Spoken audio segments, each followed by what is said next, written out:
혹시 지금 쓰고 계신 안경 있잖아요? 그 가격표 뒤에 엄청난 이야기가 숨어 있다는 거 생각해 보셨어요? 오늘 그 얘기를 좀 해볼까 합니다. 새 안경이나 선글라스 사러 갔을 때 다들 느껴보셨을 거예요. 와, 이거 그냥 플라스틱이랑 유리 조각 같은데? 왜 이렇게 비싼 거지? 이런 생각 한 번쯤은 해보셨죠? 매장에 딱 들어서면 눈이 막 돌아가죠. 레이벤, 오클리, 뭐 샤넬, 프라다, 아르마니까지 와, 진짜 브랜드 많다. 고를 게 너무 많다. 이렇게 생각하게 되잖아요? 근데 말이죠. 만약에 그 수많은 선택지들이 사실은 전부 다 딱 한 회사로 이어진다면 어떨 것 같으세요? 네, 맞아요. 이 화려한 선택의 장막 뒤에는요, 안경 시장을 그냥 꽉 쥐고 있는 거대한 플레이어가 숨어 있습니다. 무려 40%, 전 세계 안경 시장의 거의 절반 가까이를 한 회사가 차지하고 있는 거예요.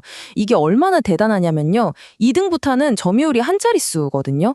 이건 뭐 거의 독점이라고 봐도 무방하죠. 그 회사의 이름 바로 에실로 룩소티카입니다. 이름이 좀 어렵죠? 자, 이 회사가 어떻게 이렇게까지 강력해질 수 있었는지 그 뿌리를 찾아가려면 창업자 이야기부터 시작해야 합니다.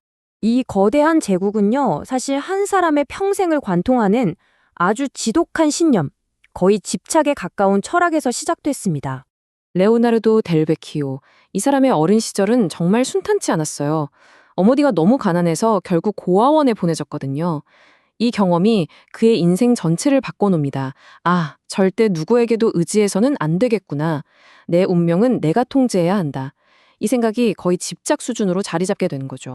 자, 그럼 이 독립에 대한 집착이 어떻게 사업 전략으로 이어졌을까요? 이게 바로 안경 산업의 판도를 완전히 바꿔놓게 됩니다. 처음부터 그의 모든 행보는 의존을 없애는 거였어요. 1961년에 처음엔 다른 회사에 부품을 납품했죠. 근데 몇 년 안 돼서 아니 부품만 만들 게 아니라 완제품을 직접 만들어야겠다 결심하고요. 그러다가 1971년에는 아예 고객사들을 다 끊어버려요. 이제 우리 브랜드만 판다 선언한 거죠. 그리고 3년 뒤에는 유통사까지 인수해버립니다. 중간 상인한테 의지하는 것조차 싫었던 거예요. 정말 철저하죠.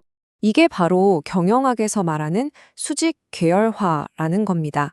말이 좀 어렵죠. 쉽게 말해서 A부터 Z까지, 그러니까 안경을 디자인하고 만들고 브랜드를 붙이고 가게 진열해서 파는 그 모든 과정을 한 회사가 다 해버리는 거예요.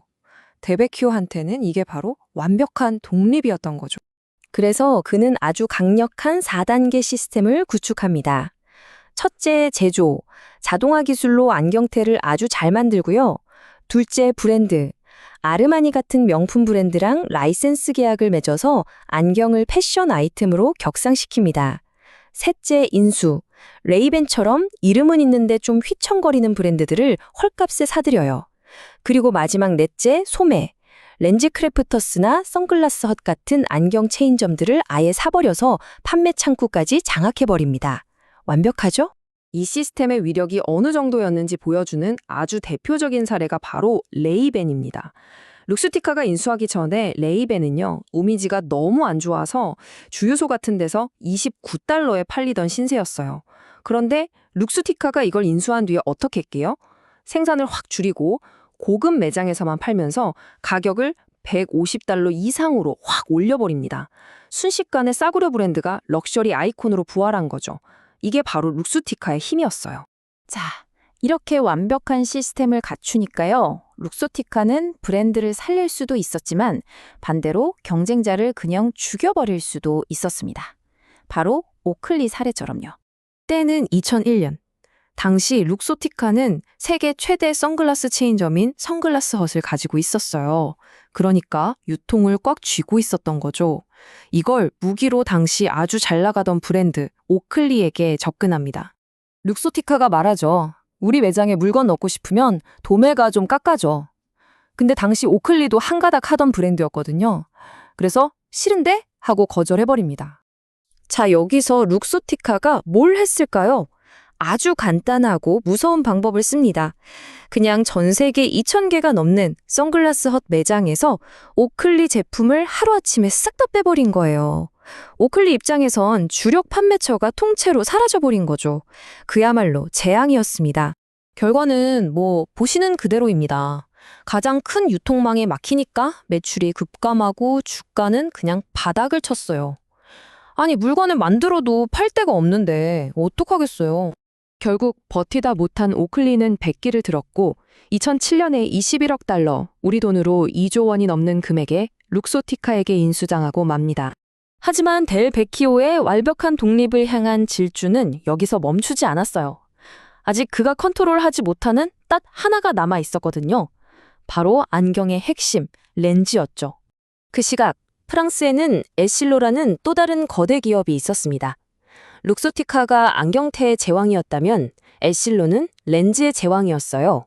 특히 세계 최초의 누진 다초점 렌즈 바리락스 같은 혁신 기술로 처방 렌즈 시장을 완전히 장악하고 있었죠. 그런데 시대가 바뀌면서 온라인 판매 업체들이 치고 올라오고 명품 회사들도 직접 안경 사업에 뛰어들기 시작했어요. 위협을 느낀 두 거인은 깨달은 거죠. 우리가 합치면 그 누구도 넘볼 수 없는 완전체가 될 수 있겠구나. 그리고 2018년 마침내 두 회사는 합병을 결정합니다. 에실로 룩소티카가 탄생하는 순간이었죠. 렌즈 기술부터 디자인, 생산, 유통, 판매까지 그야말로 누구에게도 의존할 필요가 없는 완벽한 회사를 만들겠다는 델베키오의 평생의 꿈이 이루어진 겁니다. 그 결과가 바로 이겁니다. 오늘날 에실르 룩소티카는 전 세계 시장의 40%를 차지하는 그야말로 압도적인 공용 기업이 됐습니다. 2등부터는 점유율이 5% 남짓이에요. 모든 경쟁사를 다 합쳐도 상대가 안 되는 수준이죠. 결국 이 모든 이야기는 우리에게 하나의 질문을 던집니다. 우리가 세상을 바라보는 창을 사실상 한 회사가 독점하고 있을 때 우리 소비자에게는 과연 어떤 의미일까요? 다음에 안경 가격표를 보실 때 한번 생각해 보세요. 그 가격은 단순히 렌즈와 테의 가치 아니라 한 남자의 집념이 수십 년에 걸쳐 만들어낸 이 거대한 시스템의 가격이라는 것을요.